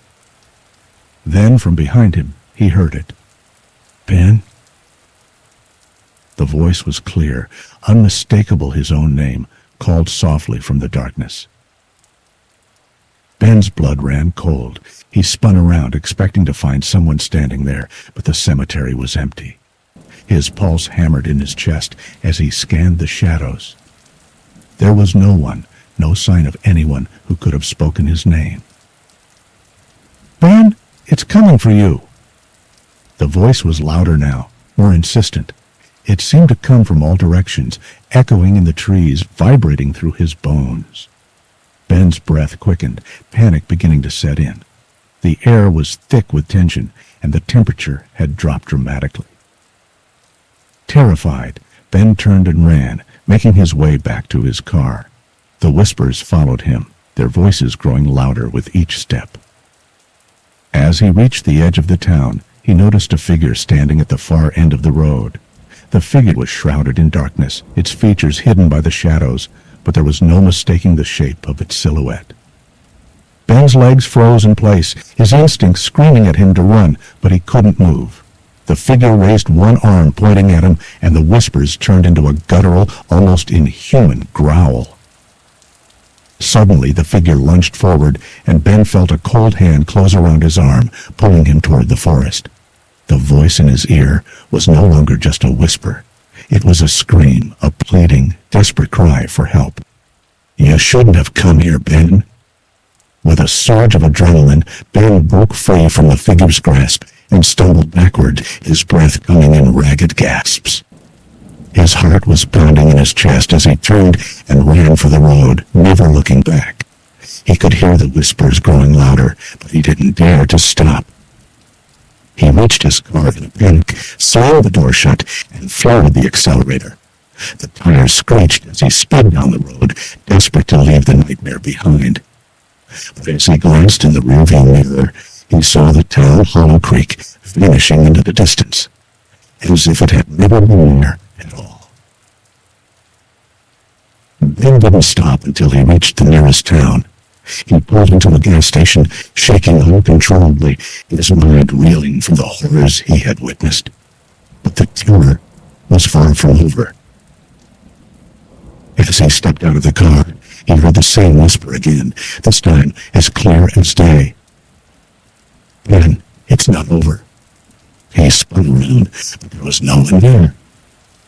Ben left Hollow Creek behind, but the town's curse followed him. Every night, he would hear the whispers, soft at first, then growing louder, clearer, and more desperate. They called his name over and over again until he couldn't escape their pull. His mind began to unravel, the whispers invading his thoughts, driving him to the brink of madness. He tried to go to the police, to show them his photos and tell them what happened, but no one believed him. They said he was suffering from exhaustion or stress. The photos he took in the town, they came out blurry, distorted, as if something in the town was deliberately trying to hide itself. And the worst part? The Whispers didn't just call his name anymore. They called for others. They called for his friends, his family, his loved ones. They were coming for all of them. It was too late for Ben. Hollow Creek had claimed him, and the echoes would never stop. Epilogue. The echoes never fade. Years later, Hollow Creek was still a ghost town, but travelers passing by would sometimes hear whispers on the wind, the same whispers that had once tormented Ben. They say that on some nights, if you listen closely enough, you can hear the names of those who have been taken by the town, forever lost to the echoes of Hollow Creek. And if you listen even closer, you might hear yours. Samantha had always been close to her grandmother, Evelyn. The elderly woman was kind, wise, and had an air of mystery about her. Her house, a large Victorian mansion on the outskirts of town, was where Samantha had spent many summers of her childhood. It was a place of comfort, warmth, and stories that would often end with her grandmother whispering, "Not everything is as it seems." When Evelyn passed away, Samantha was devastated. She hadn't expected it to happen so soon, but the inheritance of her grandmother's home was both a blessing and a burden. The house had been in the family for generations, passed down through the ages, and now it was hers. Samantha hadn't planned to move in immediately. The house was old, and she had a busy life to attend to. But after a few months of keeping the property in a state of neglect, she decided it was time to visit, clear out the belongings, and put the house up for sale. As she stepped inside the old house, memories flooded her mind. The smell of dust and wood filled the air, and the creaky floors echoed underfoot. The furniture was still in place, draped in white sheets. The portraits on the walls stared down at her, their eyes following her every move. The house was strangely still, as though it were holding its breath, waiting for something. She made her way upstairs to her grandmother's old bedroom. It was just as she remembered, the floral wallpaper, the antique furniture, and the small reading nook by the window. But as she explored the room, she noticed something odd, a large mirror that had been covered with a sheet. It wasn't like the other mirrors in the house. It had an ornate gilded frame, and the glass itself seemed unnaturally smooth. The mirror had always been in the attic, hidden away behind a stack of old furniture and forgotten relics. Samantha never thought much of it as a child, but now, with her grandmother gone, the mirror seemed to call to her. With a mixture of curiosity and hesitation, Samantha carefully pulled the sheet off the mirror. She stood before it, staring into her reflection. The surface was unnervingly clear, almost too clear, like it was more than just a reflection of reality. For a moment, she thought she saw something shift in the glass, a faint shadow behind her. She spun around, expecting to see someone standing behind her, but there was nothing. The room was empty, just as it had been when she entered. She chalked it up to nerves, the house settling, and moved on with her work. But that night, as she was cleaning out the attic, she noticed something strange about the mirror. When she looked into it again, her reflection seemed off. Her image was the same, but there was something distorted about her face, as if it were a shadow of her, just a little too stretched. She leaned closer, her breath fogging up the glass, and watched as her reflection smiled, but she hadn't moved her lips. Her heart skipped a beat. The smile was not hers. Terrified, she pulled away from the mirror and stumbled backward, her breath coming in short gasps. She quickly covered the mirror again with the sheet, trying to convince herself it was a trick of the light, or perhaps the dust had played a part in distorting her reflection. But deep down, she knew something was wrong. Something about the mirror was wrong. That night she couldn't sleep. Her grandmother's words echoed in her mind. Not everything is as it seems. Over the next few days, Samantha couldn't shake the feeling that she wasn't alone in the house. The whispers seemed to follow her through the halls, faint murmurs that would appear just when she thought she was alone. The shadows in the corners of rooms seemed to stretch longer than they should. And then there were the dreams. At night, Samantha would dream of the mirror, standing in front of it, staring at her reflection. But the reflection was always different. The version of herself in the mirror would smile at her with an expression that didn't belong, and her eyes would glow with an unnatural, demonic light. One night, as she lay in bed, she heard the sound of footsteps, soft, almost imperceptible, but unmistakable. They were coming from the attic. Samantha hesitated, her heart racing in her chest. She wanted to ignore it, to stay under the covers and pretend nothing was wrong, but the curiosity burned inside her. She had to know. With trembling hands, she grabbed a flashlight and made her way up to the attic. The air was cold, the smell of old wood and dust heavy in the air. She stepped into the room, the beam of her flashlight illuminating the old furniture, the boxes, and the mirror still covered with the sheet. But as she moved closer to the mirror, something stopped her in her tracks. In the reflection, standing just behind her, was a figure tall, with long, dark hair. It was a woman, or something that looked like a woman, her face obscured by shadows. Samantha's breath caught in her throat as the figure smiled, a slow, menacing grin that stretched impossibly wide. Her reflection in the mirror was grinning too, but it wasn't her smile. It was a demon's smile, one that belonged to someone who had never been human. From that moment on, Samantha couldn't escape the mirror. No matter how many times she covered it, the reflection continued to haunt her. It became stronger, more real, as though it were trying to pull her in. The whispers grew louder, the figure in the mirror more distinct. It began to speak to her, its voice low and guttural, like nails scraping against glass. "Let me out. Let me in." Samantha tried to leave, but every time she went near the door, it would close on its own, locking her inside. The house seemed alive, trapping her within its walls, urging her toward the mirror. The reflection in the glass began to change. It became more violent, its eyes glowing with malice, its smile twisting into something unnatural. Samantha's world blurred. She couldn't tell what was real and what was a reflection anymore. She began to hear the voice, not only at night, but during the day, calling her name, urging her to look into the mirror. One evening, exhausted and terrified, Samantha stood before the mirror, unable to resist its pull any longer. The reflection in the glass smiled at her, its eyes burning with a sinister light. She reached out a trembling hand to touch the glass, feeling its cold surface against her fingers. "Let me in." The voice whispered again, softer now, almost pleading. Samantha's reflection reached back, its hand pressing against the glass on the other side. The warmth of her own skin sent a shiver down her spine. She could feel something shift a pull, a force that seemed to beckon her closer. Her heart raced, her breath shallow. The reflection's smile grew wider, its eyes darker. She couldn't fight it anymore. She stepped forward, her hand pressing against the cold mirror. The moment her fingers made contact with the glass, everything stilled. The air became thick and suffocating. Her reflection did not follow her. Instead, it stepped forward, breaking free from the glass. Epilogue: The New Reflection. The next morning, the house was silent. The mirror stood in the attic, untouched, the sheet still covering it.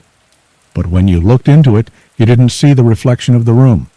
Instead, you saw Samantha staring back at you with a twisted smile. And as for her, she was gone, trapped within the mirror, forever. It was supposed to be a fresh start. Ava and her husband, James, had been searching for a new home for months. After the chaotic bustle of city life, they finally found a quaint house nestled on the outskirts of a sleepy town. The house was perfect for a young couple with an old-world charm that seemed inviting. The backyard had a garden, the kitchen was spacious, and the wooden floors creaked with age, adding a layer of nostalgia to the atmosphere. But there was one thing Ava couldn't ignore: the basement. It was an old stone-walled room beneath the house, hidden behind a thick iron door. The previous owners had made it clear that it was best left untouched.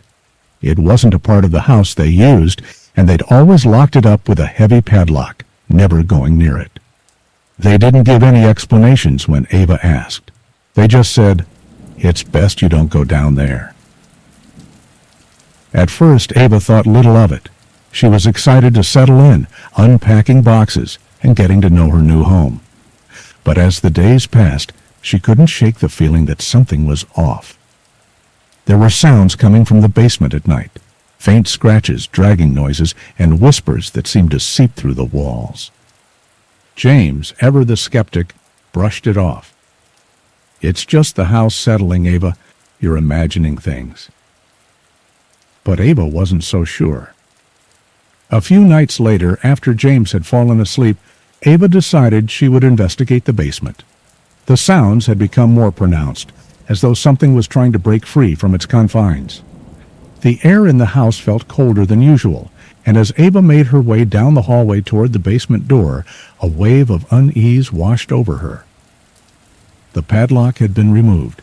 It lay discarded on the ground, and the door was slightly ajar. She hesitated. What if this was some sort of prank? Or worse, what if it was dangerous? But her curiosity got the best of her, and she slowly pushed the door open. The basement was dark, its depth stretching beyond what the faint light from the hallway could reveal. Ava grabbed the old flashlight from the shelf near the door and descended the stairs, her heart pounding in her chest. Each step creaked beneath her weight, the shadows growing longer with every descent. As her flashlight flickered to life, she swept it across the room. The basement was large, filled with dust and cobwebs. There were old crates stacked haphazardly in the corners and a small workbench covered in rusted tools. But in the farthest corner, something caught her eye. A shape, large and dark, stood against the far wall, nearly hidden in the shadows. Ava approached it, her hands shaking. She could barely make out the shape, but the closer she got, the more distinct it became. It was a mirror. A massive, ornate mirror with a tarnished silver frame. She hadn't noticed it before, and she certainly didn't remember it being there when they moved in. As she neared it, she felt a strange pull, like the mirror was drawing her closer, almost as if it were alive. Ava shuddered, but her hand reached out on its own accord, brushing the surface. For a moment, the reflection was blurry, just like any other mirror. But then something shifted. In the reflection, Ava didn't see herself. She saw someone else, another woman standing in the shadows, her face obscured by long black hair. The woman's body was out of focus, but the eyes, those eyes were fixated on Ava. Suddenly the lights flickered. The basement door slammed shut. Ava recoiled in panic, her heart racing. She spun around trying to open the door, but it wouldn't budge. It was as if the house itself had locked her in. The sound of breathing echoed from behind her.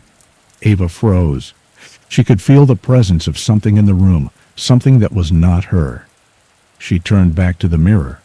The woman was still there, now standing much closer. The shadowy figure's eyes were wide open, locked in an unblinking stare. "Get out," the woman whispered, her voice a raspy hiss. Ava gasped, taking a step back. But the woman in the reflection followed her, inching closer with every movement. Ava could feel a chill in the air, a heavy, suffocating presence pressing against her chest. She tried to call for James, but no sound escaped her mouth. She was paralyzed, trapped in the basement, with no way out. Suddenly, the lights went out completely, plunging the room into darkness. Ava's breath quickened, her pulse pounding in her ears. She could feel her way around the basement, groping blindly in the dark for the door. But the more she moved, the closer the shadows seemed to get. She heard it again, the whisper, louder this time. "Leave before it's too late." Ava's eyes locked onto the mirror. The reflection was gone. In its place was only blackness, and within that blackness a pair of glowing eyes stared back at her. The coldness in the room intensified, and she knew she had to get out, now. Ava scrambled toward the stairs, her hands reaching out blindly in the dark. She could hear the faint sound of footsteps behind her, slow, deliberate, and close. Finally, her fingers found the door handle. She yanked it open, rushing out of the basement and slamming the door shut behind her. The house felt strangely silent after that. Ava collapsed on the living room floor, gasping for air. James stirred in bed, confused by the noise. "Ava? What's wrong?" Ava didn't answer. She couldn't. She had barely escaped with her life. The next morning, Ava gathered the strength to tell James what happened. At first, he didn't believe her. But when they went down to the basement to inspect the mirror, it was gone. The corner where it had stood was completely empty, as if it had never been there. It wasn't until they dug deeper into the house's history that they learned the horrifying truth. The mirror had been owned by the previous owners, who had disappeared mysteriously under strange circumstances. Their bodies were never found, and whispers around town said the mirror had a curse. It took something from whoever looked into it. Ava and James decided to leave the house, but as they packed their things, Ava noticed something disturbing. In the reflection of the window, she saw the woman again, standing in the distance, her glowing eyes locked on Ava. "You can't run," the woman whispered. Ava and James moved out of the house, leaving everything behind. But the woman never left Ava's side. Every time she looked into a mirror, the woman was there, watching, waiting. The house was never sold again. The new owners quickly left, and the house sat abandoned for years, until one day a young couple purchased it, unaware of the horrors lurking within. They, too, would discover the truth about the mirror in the basement. And so the cycle continued as the house waited for its next victims, its shadows stretching deeper into the night.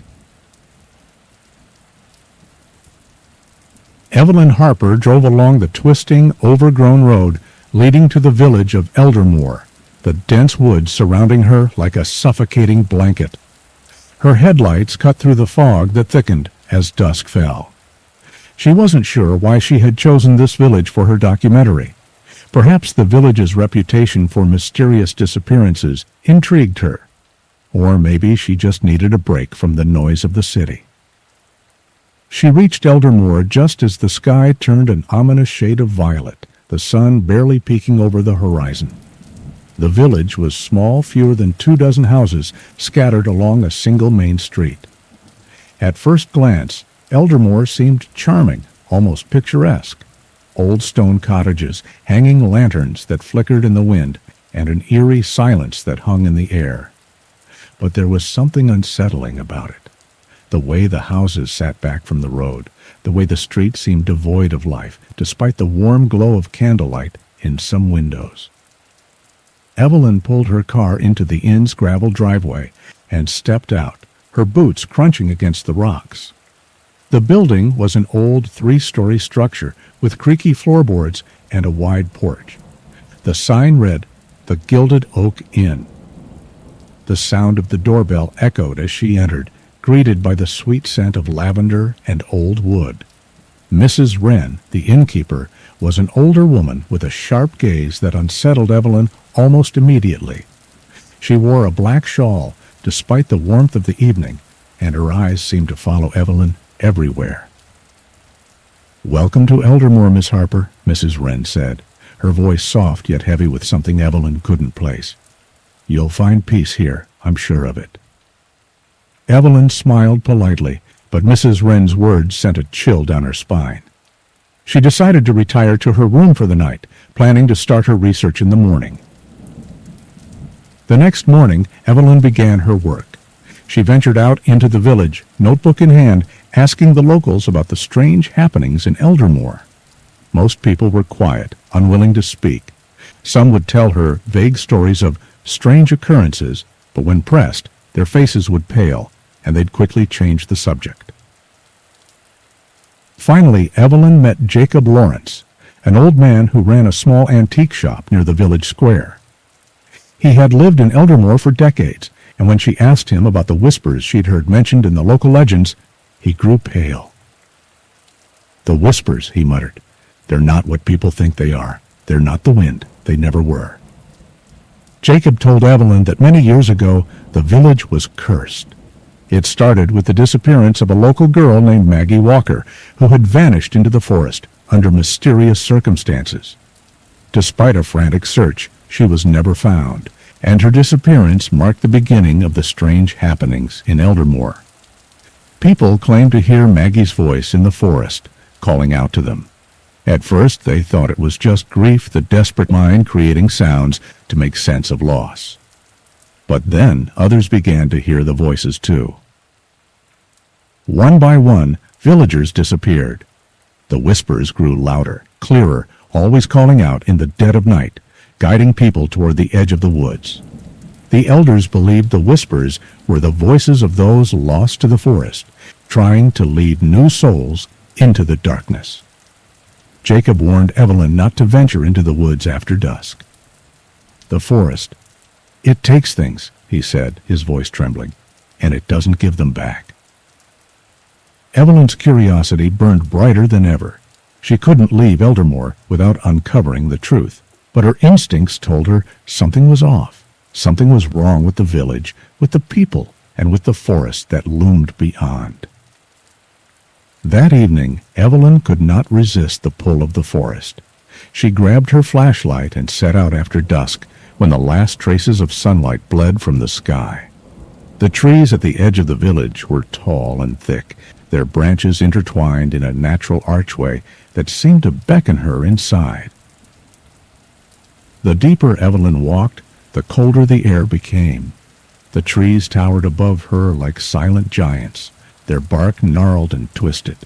The shadows seemed to move on their own, creeping and shifting with every step she took. But it wasn't just the trees that unnerved her, it was the silence. No birds, no wind, only the sound of her footsteps on the dry leaves beneath her. After what felt like hours, Evelyn began to hear it faint at first, like a whisper on the wind. "Evelyn." Her heart skipped a beat. She froze, the flashlight shaking in her grip. The voice wasn't in her head. It was real. It was calling her. "Evelyn, come closer." Evelyn took a step forward, her curiosity pushing her deeper into the forest. The voice was soft, soothing, and yet there was something unnatural about it. As she walked further, she began to feel a growing sense of dread, as if the trees were closing in on her, blocking her way. The air was thick, stifling, and her breath quickened with each passing moment. Then the whispers intensified, all around her now. She could no longer tell if they were just one voice or a chorus of them, all crying out in desperation. The sound was deafening, like 1,000 whispers clawing at her mind. "Evelyn!" She spun around, but there was nothing there, just the trees, and yet she could feel eyes watching her, unseen forces pulling her deeper into the forest. Every instinct in her screamed to turn back, but her feet moved forward as if guided by an invisible hand. Suddenly the air grew cold, and Evelyn saw something in the distance, a shadow moving among the trees. It was tall, too tall for a human, and it moved with an unnatural fluidity. Evelyn's breath caught in her throat. It was a figure, its outline barely discernible in the moonlight. It seemed to be following her, lurking just out of sight. She turned to run, but the path had changed. The forest had shifted. No matter how fast she ran, the shadows always seemed to be a step behind her, closing in. The whispering grew louder, drowning out all other sound. Just when Evelyn thought she could run no longer, she stumbled upon a clearing. In the center was an ancient, crumbling altar, covered in moss and overgrown with vines. The whispers died suddenly, as if they had been waiting for her to find this place. At the altar there was a single item, an old leather-bound book. Evelyn's hands shook as she opened it, reading the words scrawled inside. The pages were filled with arcane symbols and descriptions of a pact made long ago. The villagers had offered their souls to a dark entity, something that resided in the woods, in exchange for power and protection. The whispers, the disappearances, they were all part of the curse. The entity fed on the souls of those who ventured into the woods, trapping them in a never-ending nightmare. Evelyn understood now. She had unwittingly crossed into the domain of the forest where the entity's influence was strongest. She was no longer just an observer. She was a part of it. As the realization sank in, she felt a cold hand grip her shoulder. She turned, but there was no one there, just the sound of the whispers growing louder still. "Evelyn, you belong to us now." Final scene: the endless night. The next morning, the villagers of Eldermore woke up to find Evelyn's car parked by the edge of the woods, the engine running. But there was no sign of her. The whispers had faded for now, but they would return. They always did. And deep within the forest, Evelyn's voice could still be heard, calling out to anyone who would listen, trapped just like the others. Grace had always dreamed of living in the heart of the city. After years of struggling in a cramped apartment, she finally found the perfect one, an upscale, modern building with spacious rooms and a view of the city skyline. The price was surprisingly affordable for such a prime location, and she couldn't resist. It seemed like the perfect fresh start. The first few days were everything Grace had hoped for.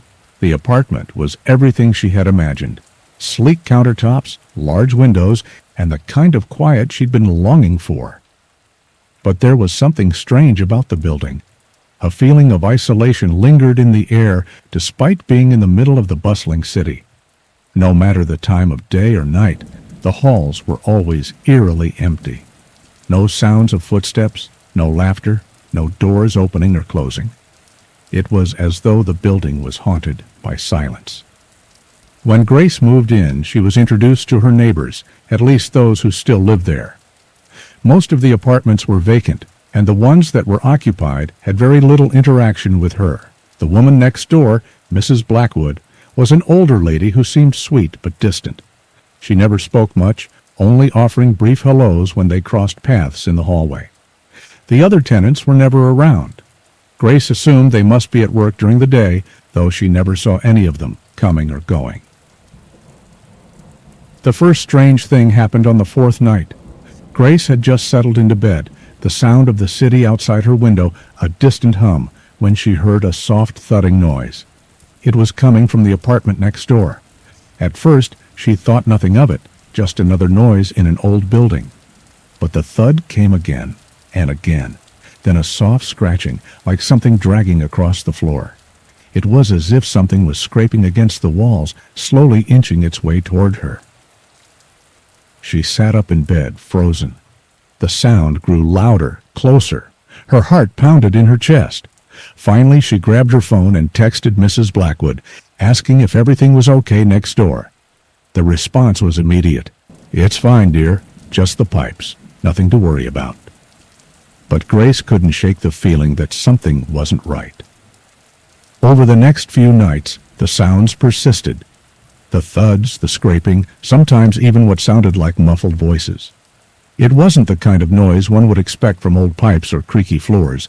It was deliberate, almost as if someone was trying to make themselves heard. Grace considered going next door to check on Mrs. Blackwood, but something held her back. She wasn't sure what, but the building's oppressive silence seemed to press against her. One evening, after hearing the noises once more, Grace decided to confront it head-on. She knocked on Mrs. Blackwood's door, but there was no answer. She knocked again, harder this time, but still, nothing. The silence on the other side of the door was unsettling. Grace felt an eerie shiver crawl up her spine, but she couldn't leave things like this. She reached for the door handle, expecting it to be locked. But to her surprise, the door creaked open with a low groan, revealing a darkened apartment.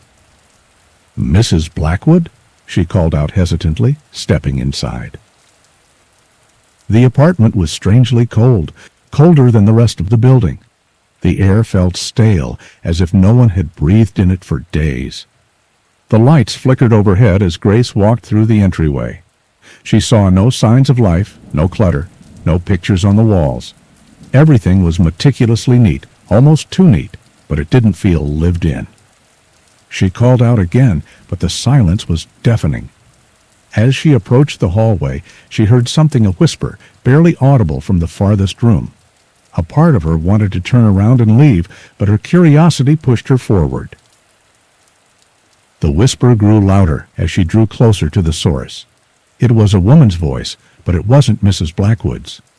"They're all gone. They're all gone." A chill swept over Grace, and the hairs on the back of her neck stood up. She pushed open the door to the final room. There, sitting in the middle of the room, was Mrs. Blackwood. She was seated in an old rocking chair, her back to Grace, slowly rocking back and forth. Her head hung low, her white hair disheveled and tangled. "Mrs. Blackwood?" Grace said cautiously. The old woman's head snapped up, her eyes wide open, but they were completely empty, like two hollow sockets staring back at Grace. There was no recognition in those eyes, no emotion. "They're all gone?"